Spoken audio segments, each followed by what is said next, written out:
Hello everyone, welcome to this session on corporate sustainable commitments. I'm Briera. I'm part of the ChangeNOW team, and I'm very happy to talk to you today about what is happening in the corporate world on themes of sustainability. I have the great pleasure of having several corporates that are here to join us today as part of these panels and this discussion, and that are really leading the way in their respective industries in what is sustainability and moving not only their companies, but also the industries that they work in a positive direction. To start this session, I'm very happy to welcome Bris Rocher, who is the CEO of Roche Groupe and is the grandson of Yves Rocher, the founder of the company, who is one of the pioneers of plant-based cosmetics and beauty products. It is a 100% family-owned company, and it was the first company in France to become a mission-driven company. So it's really under the law, focused on mission as a priority. I'm very pleased to welcome you here today. Thank you very much. He has a wonderful story to share with us today. Thank you.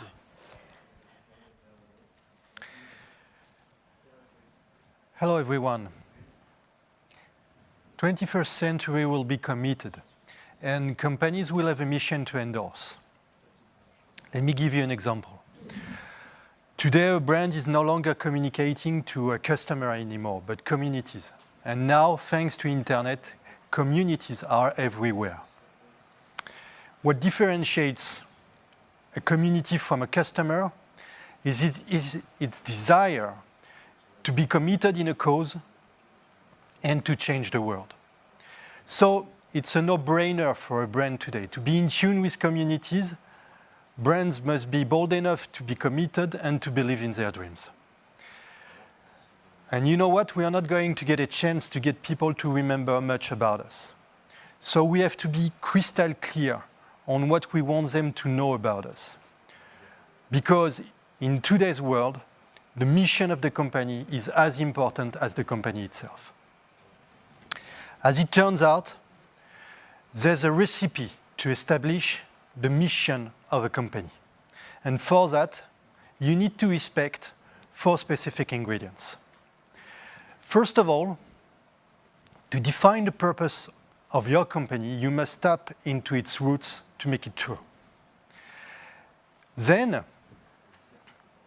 it must meet a future and current challenge and ensure to make it relevant. After, you need to make sure that the mission of the company is based on fundamental principles that will not change over time. And last but not least, your main competitor should not be able to take over the mission of your company. At Groupe Rocher, the mission is to reconnect people to nature, because we believe that nature has a positive impact on our well-being, and this well-being produces in return a positive impact on nature. Nature is good for us, and at the same time, this reconnection with nature is the best way to interest people in its preservation. As I told you, to define the mission of our group, we had to dive back into the DNA of our company. Not because of our products or how we make money, but because of who we are and what we really stand for.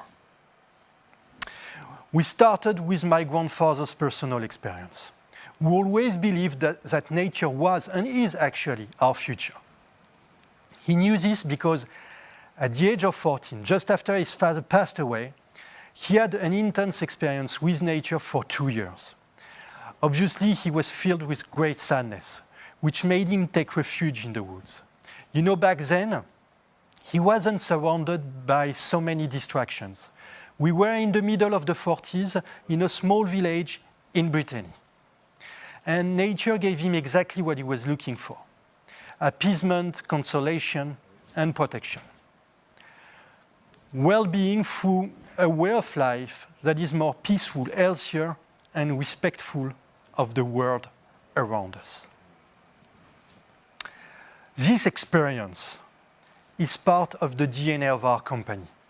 That's why it's authentic.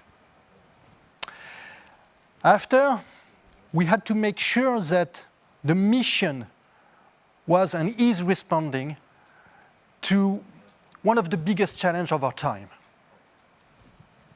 As a matter of fact, we are a product of nature. For thousands and thousands of years, nature has been our home.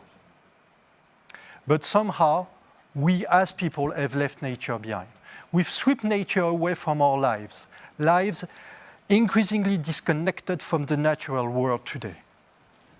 So slowly but surely, we left nature behind. And in return, it creates a nature deficit disorder on us. And this nature deficit disorder could very well be the reason why we see a large number of disorders such as stress, depression, obesity, lack of attention, or burnout. We replaced nature with walls, ceilings, central heating, artificial lights, and screens. We became the urbanized generation surrounded by nature. But what we really need down deep is to get closer to where we came from. The cure is quite obvious. We need more nature. There are hundreds of studies from around the globe that collectively say two very simple things. Nature makes us healthier, and nature makes us happier. And you know what? Nature is still here for us. It's just waiting for an invitation. So yes, we do believe that our duty is to reconnect people to nature, based on my grandfather's personal experience, but also because it is one of the greatest, biggest challenges of our time. After, we had to make sure that our mission, the mission of the company, the mission of Groupe Rocher, is based on some fundamental principles that will not change over time. The world we live in and you face every day is a complicated world. It's a very noisy world. Things change, priorities change, the business climate changes. And nobody has a clue on what's going to happen next week, except that every business model has to adapt to the digital age. But anyway, even if it is uncertain, complex, and volatile, we are all here to decide what we need to do for the next 5 to 10 years and above. And for that, you need to rely on some principles.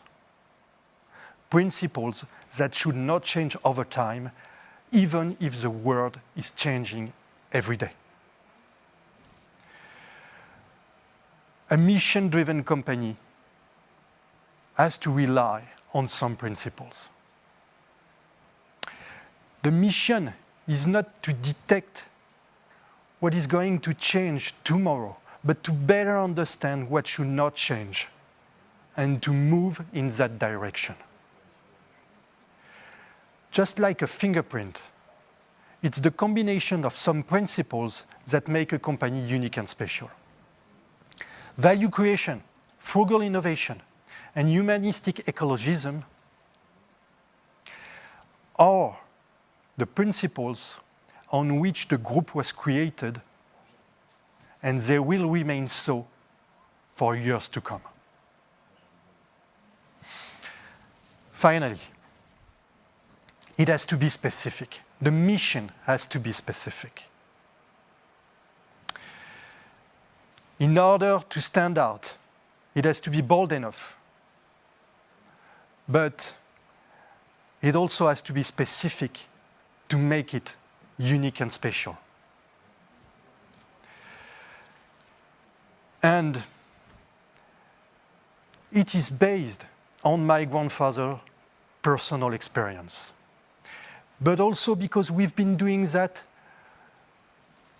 from the very beginning in our small village in Brittany called Legacy.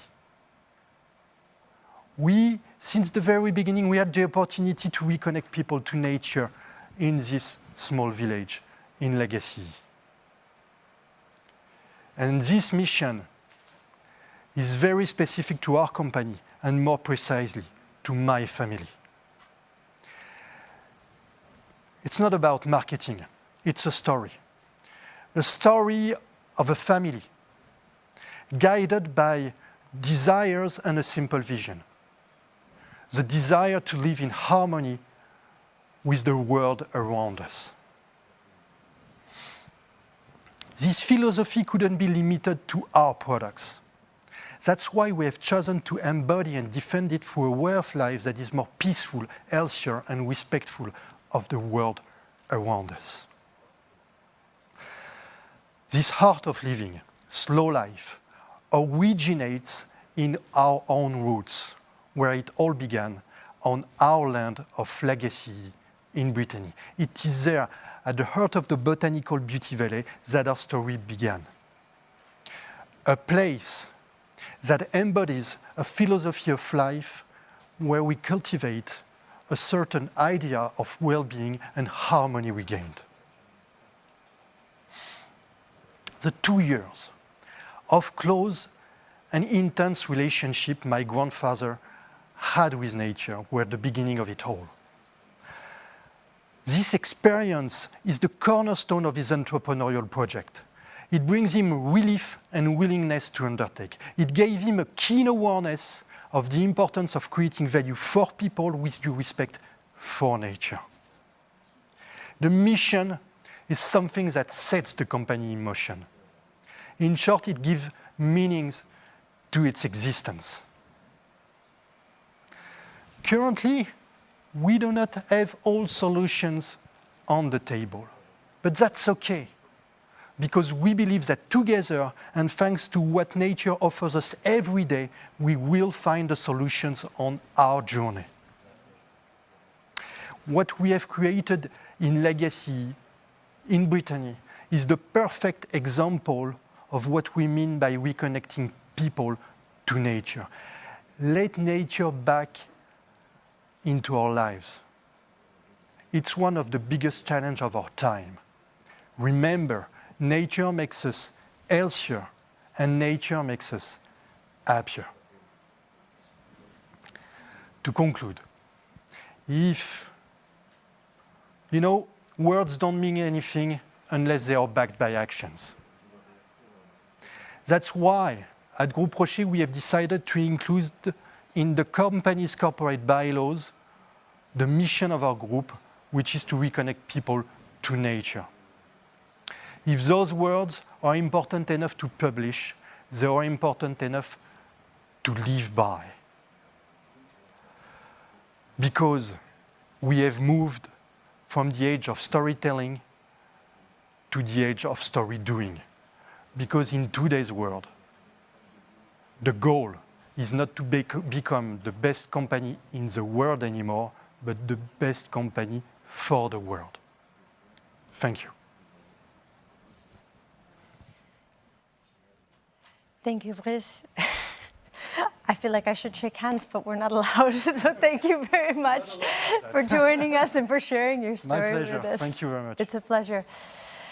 And now I would like to invite to the stage our 3 other panelists for the next session.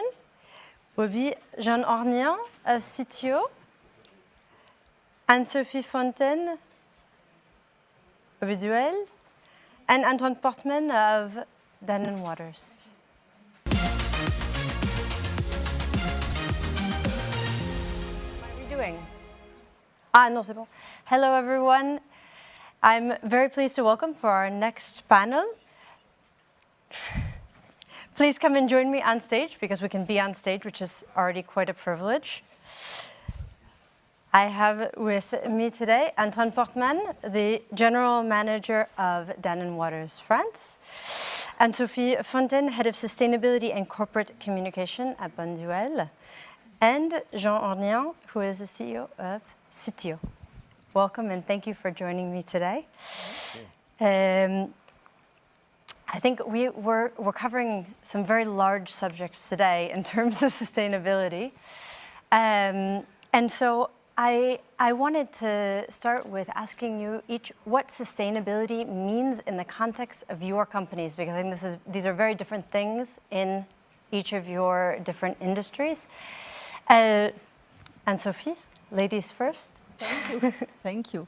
So just after Mr. Rocher, I must confess that the message we just got now was really resonating in my head because, you know, I work in Bonduelle. Bonduelle is a family-owned business which is producing vegetables. And for sure, in the shareholder spirit since 160 years now, we believe that the health of people and the health of planet are strongly linked, for sure.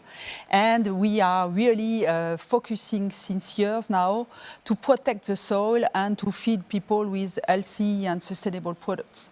So we are in this the same spirit, and what we have just mentioned related, considering the social, environmental growing issue we face today, what we have done a few months ago, we have decided together with the employees to reformulate our mission.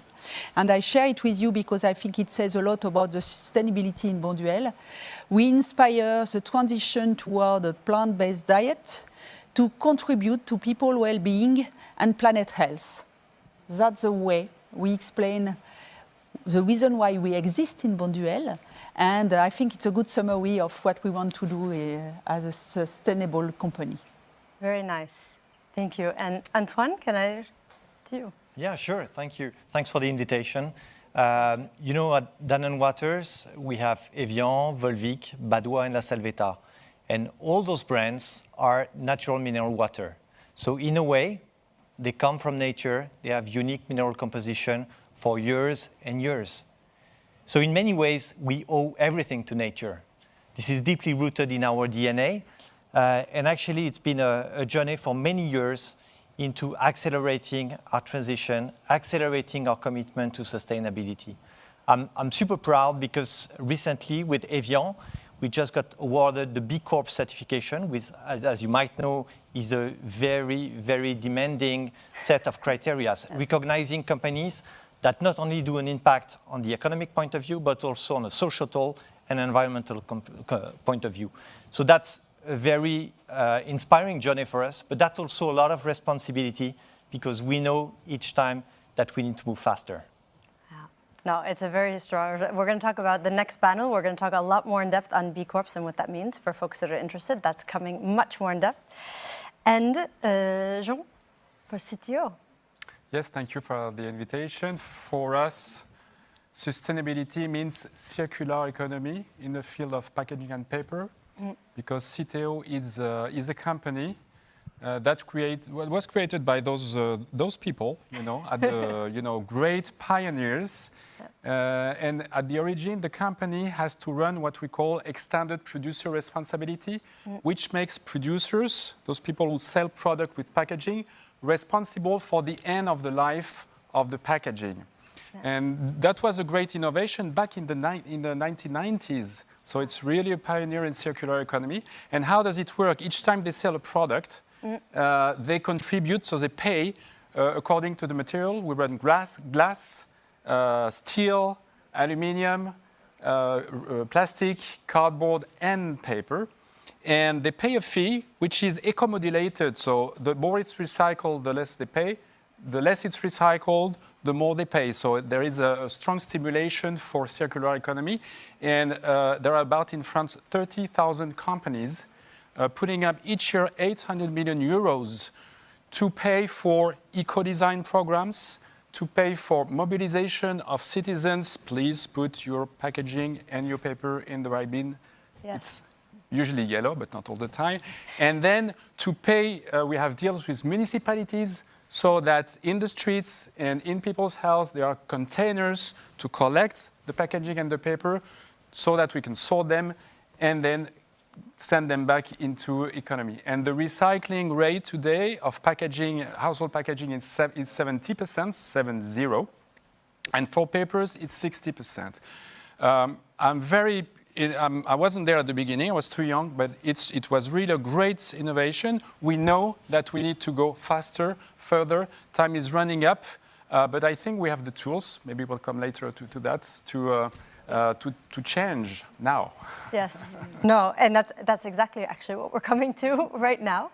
So, no, I think I'd like to look kind of on the specific measures that you've taken, and I think maybe we can start actually with circular economy, because that's of course relevant for all of you, but particularly in terms of what you all are doing together. But in terms of circular economy and reducing waste, this has a lot of aspects, but just looking in terms of, maybe start with the materials themselves, what kinds of specific actions have you taken at a corporate level to improve the circular economy of the packaging and the products that you use? Yeah, very good question. Actually, circular economy is a complex concept, but we wanted to be very pragmatic, starting with packaging. So very concretely, this bottle that you see here is made of 100% recycled PET. And we say it in the bottle, it's a bottle made from different bottles. And we decided in the last 18 months to accelerate our journey towards this transformation. So now roughly we have 50% of our portfolio which is made of rPET. So that's number one. Number two, we decided also that we would offer other alternatives material, and that's what you see here with the Volvic brand. For the first time, we are selling Volvic in a carton, which is also pretty innovative in the market. Okay. And we've also decided to expand in cans and all this type of material. So I would say that the critical element to circular economy is also what described Jean, in the sense that if we want recycled PET, we need people to recycle. And Yes. that's one of our critical challenge.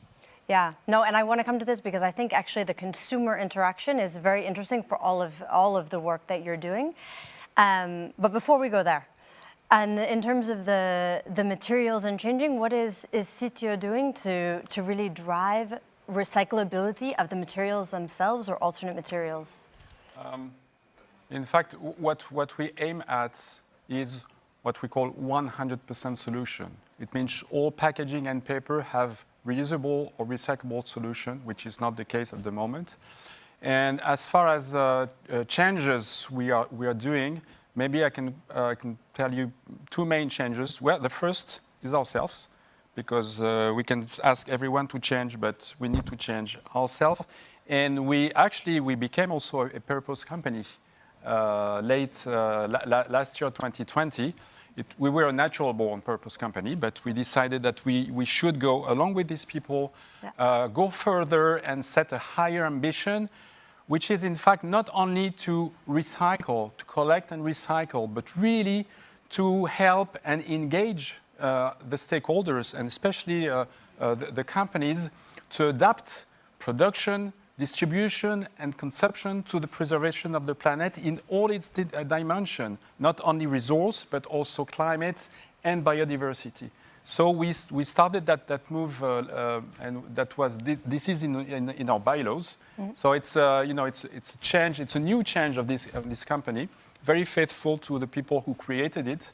And maybe the second thing I would say is that we are really reinforcing all our R&D and innovation programs, which is critical for the future if we want to reach 100% solution. R&D is, sometimes, as Antoine said, sometimes we can switch material. We have celluloses programs to replace sometimes plastic.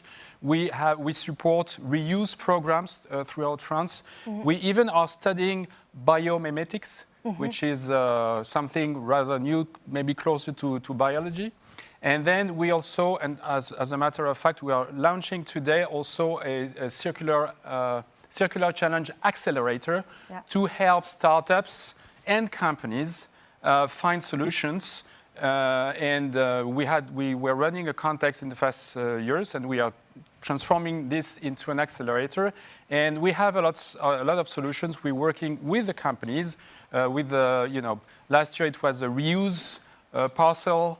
you know, because vente à distance, what do you call Selling it? at distance. Selling at distance is really growing, so we need new solutions. So R&D and innovation is really a very strong element of our strategy to be able to go further and to find 100% solutions. All right. And that's also because you all work together, as I understood, also on the packaging and the solutions that you all are coming up with. That's also linked in with what CITEO is doing. Absolutely, that's a critical point because, as I told you, if we want RPET, we need people to recycle. Yeah. And believe it or not, in France, only 6 bottles out of 10 are being recycled. And here, in Paris, 1 out of 10. So 1 out of 10? 1 out of 10. So that's a critical element on which we need to encourage people to make recycling easy and to understand also that this packaging has a value and has to go into this closed loop to make it a resource.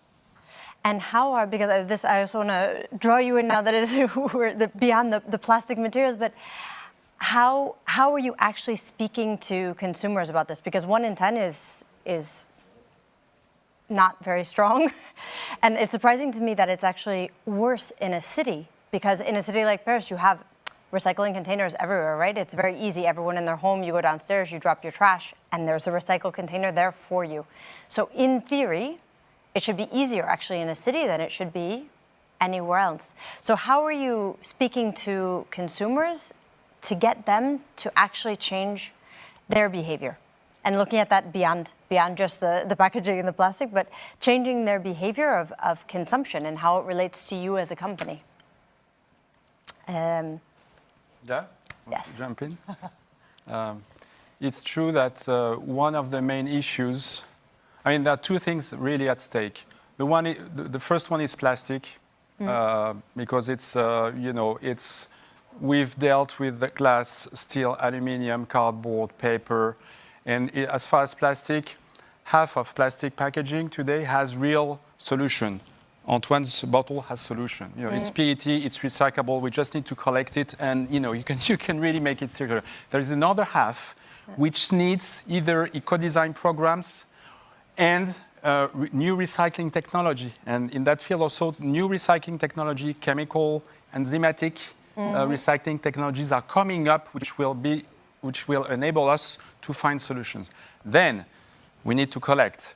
And it's true that if we take France, in the cities, those are the places where consumption is the highest, and we're sorting in the lowest. Okay, it's half the average of France. You know, for instance, Paris, Marseille. Why that?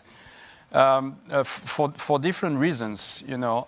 Sometimes the municipalities themselves are dealing with so many issues that, in fact, collection are sometimes not priority. It's not, you know, you have transportation, housing, and so forth. So it's not at the top of it. We are sometimes in the country you're closest to nature. You know, you have to deal with it. You really have to deal with it. Then you have, it's, you know, cities are more compact. So, you know, having containers everywhere, it's not always the case. Paris, you know, with the Bâtiments de France and the architecture, you know, sometimes it's very difficult for us, although we have programs to stimulate Paris to put containers in the streets. If you want to have a reflex, it has to be also in the street. And then the youngest, you know, in the cities you find the youngest people, and they are moving, you know, they have small apartments, and really we have to, you know, we have really to touch them. So what we do is we are running mobilization programs directly or through the municipalities. We are running now a lot of campaigns on digital, because digital is the way to find the young people. And then there are new solutions like, you know, we're studying like a deposit system, you know, like, you know, if I tell you that when you buy this bottle, you will pay 10 cents more or 20 cents more, that will be paid back to you when you bring it back to the store. Maybe you will do it.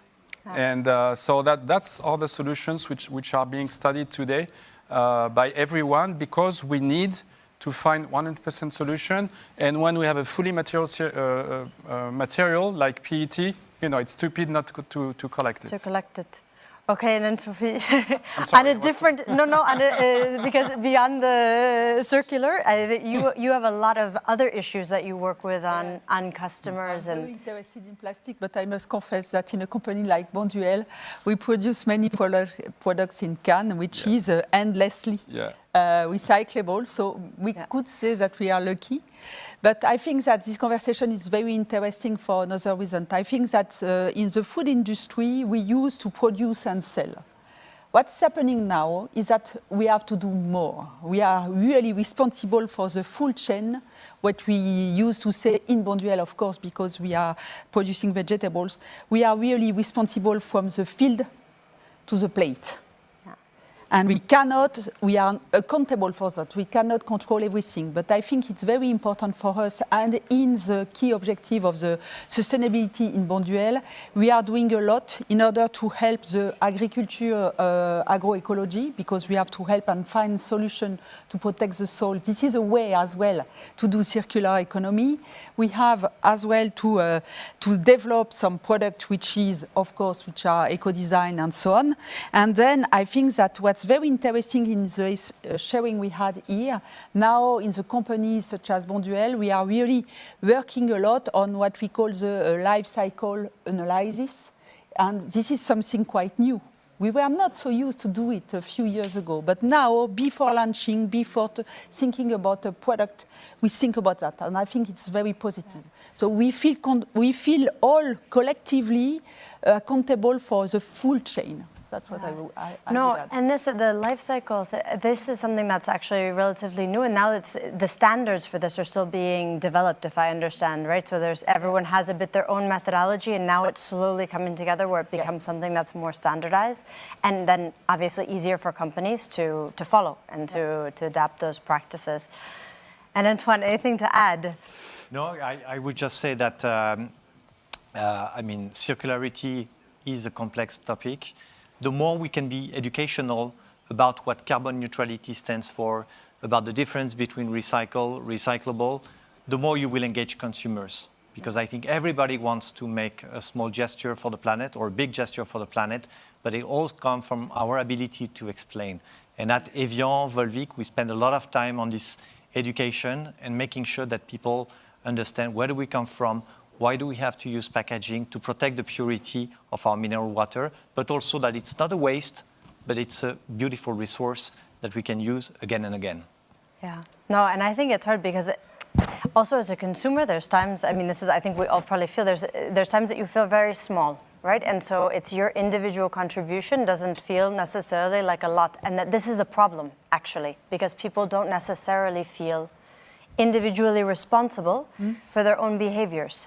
Yes. As part of a larger collective, and that it's a very hard mental hurdle to overcome. And that's something that every company, that also governments, that every individual has to... Change of mindset for everyone. Yeah. Yes, and that really makes a big difference. All right, and I'm conscious we are very close to running out of time. And so I would like to do a final very quick conglomeration of questions, which is, for each of you, your next challenge in terms of moving forward beyond what you've done already today, what is the top priority for you as a company? And if you have any recommendations for other companies that are out there, part of who we're trying to address with this panel are also other corporates to really get some examples from those that are leading the pack. Any recommendations that you have of things that you think would be very helpful for them in that sustainability? Just a very simple target we've set to ourselves. By 2025, we want to have all our materials 100% made of recycled material. So we are halfway there. We want to accelerate. And I can tell you, every night when I go back home, my kids are asking me, can you go faster? Can you make a bigger impact? So that's one. The advice I would give is don't go alone. You need to be surrounded by many teams, many people inside the company, outside the company. And at Danone, why we succeeded is that because we have the chance to be surrounded by those startups that are inventing new solutions on recycling and that are absolutely critical. And of course, and being part of ChangeNOW and this big community, we're very much happy to support and engage with all the ones that want to make an impact on this beautiful company. Very quickly. So I agree with Antoine. I think that we have to learn to work collectively, and this is new. I think that we will do it together with our competitors, with many different stakeholders. This is for sure mandatory. I think what is very important, this is what we mentioned before about the mission. I think that we have is the mission of the company to decide really to play a part in all this societal challenge. And I think this is quite new. We have to be able, and we are not educated like that, but to be more long-term oriented. That's key as well. Yeah, it's very key. And for me, well, my challenge is to respond to their targets and the pressure they put on me to find 100% solution, not in 25 years, but in 5 years. Yes. That's my challenge, and collectively, you're right. And as an advice, I would say to all companies, because those guys are ahead, it's try to convince the marketing guy that eco-design is part of the marketing mix, and it's actually it's an occasion, it's an opportunity to enter into a new relationship with the customers, to help them understand how the way of conception, and it's a great opportunity. It's not anymore something which is on the side. It's inside the strategy of the companies, and the companies are part of the solution, I'm sure. And the consumers, for all of us in the audience and all of us that are listening. Thank you all very much for coming. It's been really interesting. It went very, very fast, as always. But thank you for your insights and for sharing. Bye-bye. Thank you. Bye.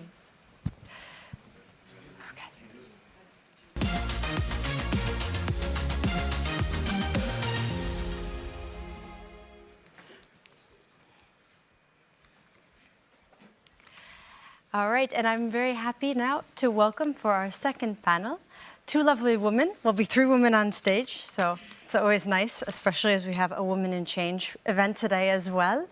Fanny and Laurence, please come and join me on stage.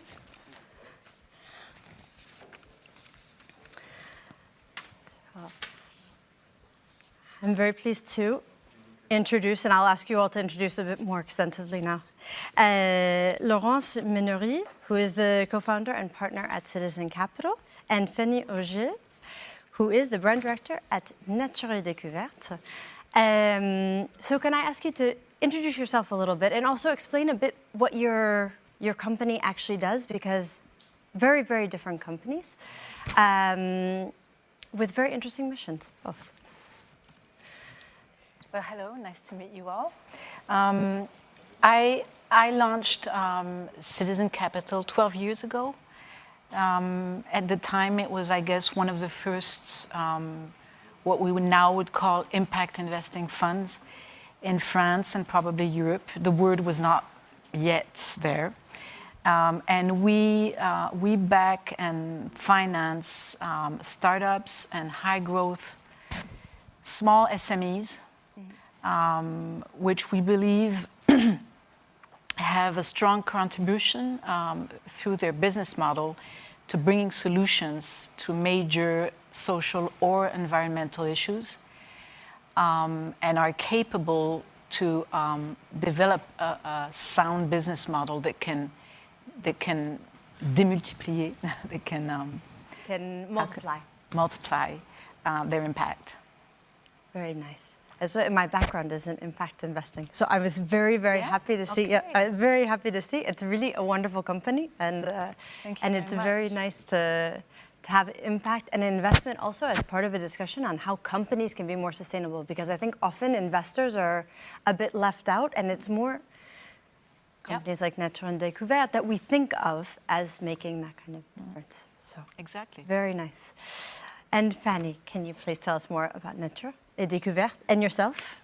So, my name is Fanny Auger, and I'm the brand director for Nature et Découvertes, and I'm also a board member of BILAB France, which is the association that I would not say manages, but that tries to animate the B Corp community in France. And Nature et Découvertes is a very famous French retailer. I would say it's a love brand for many French. We have about 85 stores in France. There are about 400 square meters. It's a place of nature and discoveries, obviously. So we're a retailer, a famous retailer, and we operate stores. So we have about 1,200 employees in France, and from a turnover about 200 million euros. And we've been in the business for 31 years. We've been initially founded by Françoise and François Le Marchand. And the aim, the mission, but we would not talk about the mission by that time, but was to reconcile men and nature, and business and commitment. So we have a fondation since 1994. We have done one of the first carbon assessment in France in 2007. And we were one of the first, actually we are the second B Corp in France after Utopie back in 2015. And we just had the recertification 2 months ago, the second recertification. So the third time we passed the exam for B Corp. Very nice. Right, and you're also on B Corp. And so that's actually today I wanted to really look more in depth, because I think there's a lot of companies that are interested in being B Corps. You're very, very different types of companies. But B Corps is very nice because it's something that is international and internationally understood and internationally available, and also very challenging. And so I wanted to take more of an in-depth look on that with both of you in terms of what that means for your company. But I also want to bring in that Laurence, you are also a entreprise à mission. Entreprise à mission, yeah. Which is a mission-driven company. So as we've kind of touched on briefly in the last few talks, but that's also something specifically in France, but also available in other countries. Can you talk a little bit about what that means? Yes. Yeah, in fact, I didn't say that we were also sort of in the first bunch of B Corps in France in 2015. And we launched, we have been working for several years before Loi Pacte in France that launched this legal framework on entreprise à mission with a group of researchers of Mines Paris on this concept intellectually pretty, well, lots of research on it in France, on entreprise à mission. And we were very interested in the fact of starting with why you exist, what need do you respond to, and how you can deploy a mission at the heart of your strategy and in all aspects of your operational issues, recruiting, brand construction, keeping people, talented people, the product. Well, everything is linked to the why. And we launched, we were a little group for several years. Not many of people were yet interested in this issue. And when the Loi Pacte was launched in 2018, we co-initiated what is now called the Communauté des Entreprises à Mission, which has many dialogue with B Corp, and it's very complementary to B Corp. And now there's 220 members, and there's a lot of interest in France for this getting out of the RSE, responsibility, or CSR, I would say, CSR issue, which has gotten a bit like a compliance issue. Yes. A bit too much. Or a bit of a side. And a bit aside of the business. Yeah. And a bit aside of the strategies. To go up one level and say, well, this issue is up there, it's strategic, and we cannot, well, we believe the major companies in this century will be companies who bring solutions. So we have a double vision in bringing solutions on one side, And this is our impact strategy, and all our impact thesis is based on what new solution are you bringing that serves a social or environmental issue. Yeah. And on another hand, there's how we diminish or do no significant harm, which is the European term that's, and there's a whole lot of things to do to diminish harm in our companies, but it's not the same. We don't use at all the same tools for one and for the other. So we're based on bringing solutions, but our B Corp commitment is a lot on being sustainable and staying sustainable with the growth of the companies we back. Yeah, no, because B Corp is much more all-encompassing, basically, as a tool, no? And I think what's interesting about am I remembering right, that they also have similar laws? Italy has a Società Benefit, and yeah, I think Japan does too, in fact. Growing. And it would come close to benefit corporation, the status in the States. In the States. No, because I think that's really nice to see, because we have 150 nationalities that are there, that it's something very specific, but that it's something specific to the law. And that B Corps is something that really is international, right? It has nothing to do with the law, and it's much more encompassing. Can you tell us more about B Corp, and how does it work? What does it mean to be a B Corp? Okay, so initially, Nature et Découvertes was very committed from the start, and we knew that we are doing some things right, some things less right, I would say. and becoming a B Corp for us provided us with a fantastic roadmap in order to assess what we were doing. And with B Corp, you have to, so basically with B Corp, you have to pass the BIA, the Business Impact Assessment, yes, where you have to reach about 80 points bar. Of 100? No, out of 200, but it's impossible to be 200. Ah, okay. Yeah. Okay. So you have to reach about 80 points bar in order to become a B Corp. And it's very tough, because we thought we were good when we initially passed it, but being a retailer is so complicated. Yeah. Lately you had Naturalia that we welcomed into the community in France, and you had some restaurants, chains as well, like Big Mama and Cogent. It's extremely hard when you are into retail or restaurant to become a B Corp, because you have to assess all the things, from the products to the community, to the clients, to your impact. Yeah. And it's like you really have to get yourself naked, I would say, to really strip down all the aspects of your company. I mean, for us, it's a process we started. For the recertification we had on 26th of March, the first kick-off meeting we had was in June 2019. So it's about a process with a new roadmap, and the BIA keeps on changing and getting better and tougher and tougher. So we really have to challenge ourselves. And it's good because before B Corp, we knew we were good in some areas, but it was hard to challenge yourself with other companies and know where you could get better. When B Corp provides you with a fantastic roadmap to really look carefully into each and every aspect of the business. Okay, but then so it's really the process from when you started until you ended was over a year. Did I calculate that right? More than okay. A year. So it's really a very in-depth process of all of the aspects of your business.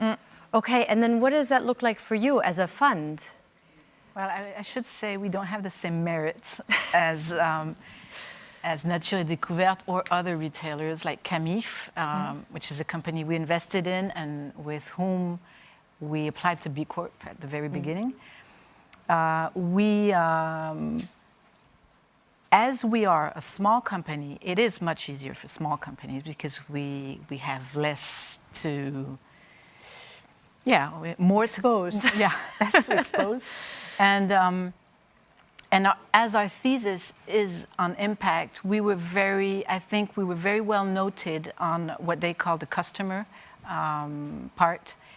Because our customers are our investors, which is weird because in my mind, our customers are entrepreneurs. Yeah. But on the legal aspect, they are we have all our, what we call the carried interest in our job, which would be what we call it, The carried interest, the percentage of the profits that you keep. Yeah, what as you the call manager.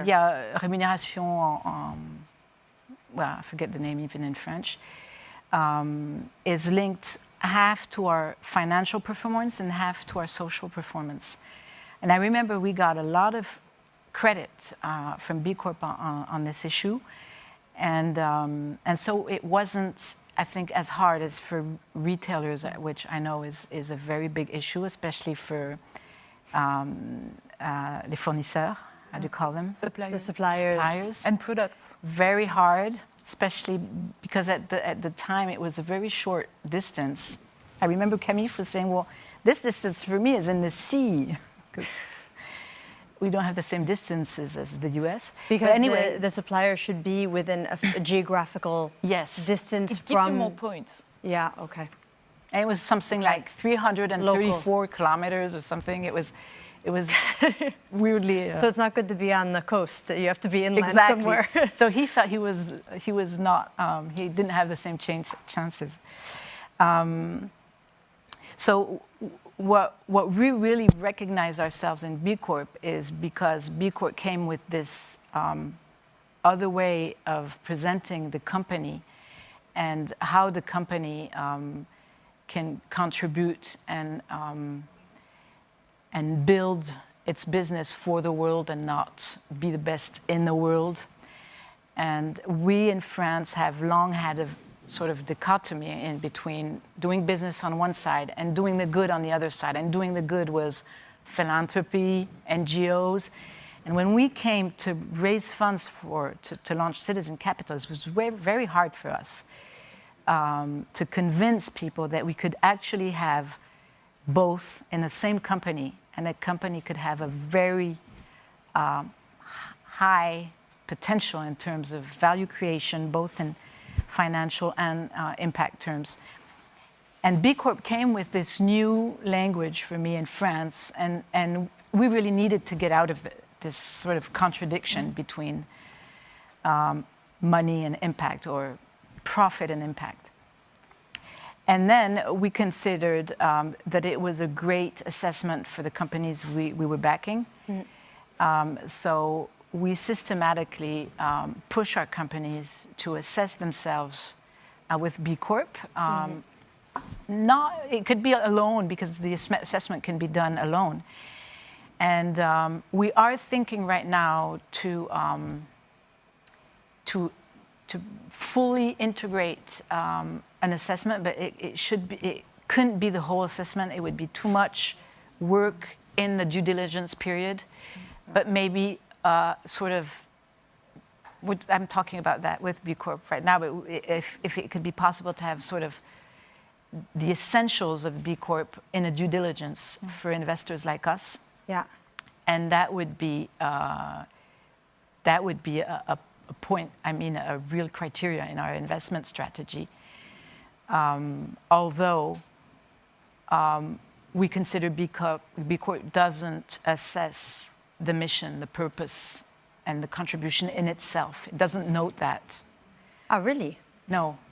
It doesn't have a judgment on your purpose, neither on your indicators that are specific to your purpose.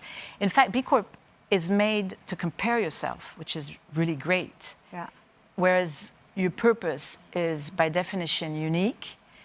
And the indicators we build before we invest with the companies, I think they're all unique. I mean, I don't think we can consolidate, would you say that? Yeah. And that's not a good thing for our investors. They would like that, but they're all pretty unique, and there's a tailor-made analysis on this. Yeah. I would say it's very complementary. Yeah. To look into both at the same time. And you are both, and Camille is both as well. And it's a very complementary approach. And I would say what's very interesting, and I'm rebounding on what you just said, the BIA keeps on evolving. And what's very interesting, it merges the commitments your company may have. For instance, we have had a foundation, Fondation Nature et Découvertes, since 1994. And that was good. The first time we passed the B Corp exam, I would say in 2015, we used to get 28 points at once just for the foundation. Now, because the BIA involves and it forces you to merge sustainability, commitments, your products, what you do, how you operate it, etc., we get only 16 points now. We lost the foundation. Yes, we've lost. So more 12. demanding. Yes, because they really want to look at every aspect of what you do, how you do business, what you sell, and so we really have to look more into what we offer. Like the offer, which is the main thing at Nature et Découvertes. Okay, and I'm just, we are, again, almost out of time. It always goes so fast when you're actually talking. There's a lot of companies, I think, that are probably listening to this, all different sizes and different types of companies. Do you have a word of advice in terms of what was the challenge for you, but what is also the benefit of a B Corp? Is it worthwhile as something? I mean, I think the answer is implicitly yes, but is it worthwhile, and should we encourage everyone who are in other companies, small, large, medium-sized companies, to look at that as an option and a way to really measure their own sustainability and improve their sustainability practices? I would say definitely yes, but I would say first it's a pride to be a B Corp as well. And for instance, it was one of the main triggers that made me join Nature et Découvertes about 3 years ago now. I was an entrepreneur before, and I decided to get back into the corporate world. And one of the triggers was B Corp. So it's really a plus when it comes to hiring potentials and talents. And more than an assessment, B Corp is as well a fantastic community of people who really want to change the world and move in the right direction. We exchange all the time. Earlier I've met with Anne-Sophie from Bonduelle, who was just here before, and it's a fantastic community. And I would say my word of advice would be enjoy the process. Because as you mentioned, the questionnaire is free and it's available for anyone online. And I think that's a fantastic tool with about 300 to 400 questions even. And really the process is really what matters. But I think in everything, more or less. But enjoy the process. All right. And Laurence? Well, I agree. I would definitely advise, I'd say, almost any company to get into the process alone in the first. And because B Corp is a very serious certification, the audit are very serious. And I appreciate a lot the fact that they are not falling in this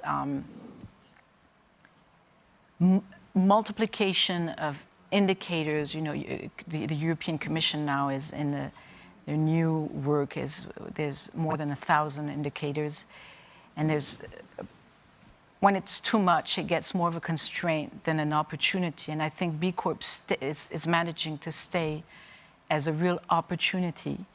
And for B2C businesses, I believe it's going more and more to be looked at by consumers. Yeah. I personally know B Corp, and when I see a product that's B Corp, I definitely, it is positive for me in the act of buying. Yeah. And I think B Corp is going to be more and more looked at by direct consumers.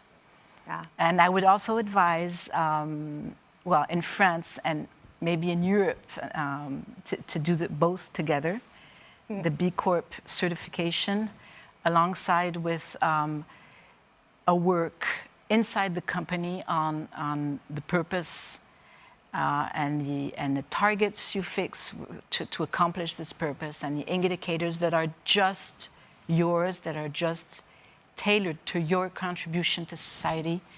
And these two together, I'd say, make a very robust company. Yeah. No, and I think it's really amazing that what we see now is that there are these tools available, because that wasn't the case before. And it really is important for companies to have that support to be able to be more effective in what they're doing and how they look at sustainability. All right. Well, thank you both very much for joining us today. Thank you. It's been really nice to speak with you. And thank you to everyone in the audience for joining us today. It's been lovely hosting you at a distance, and I hope you enjoy the rest of the conference.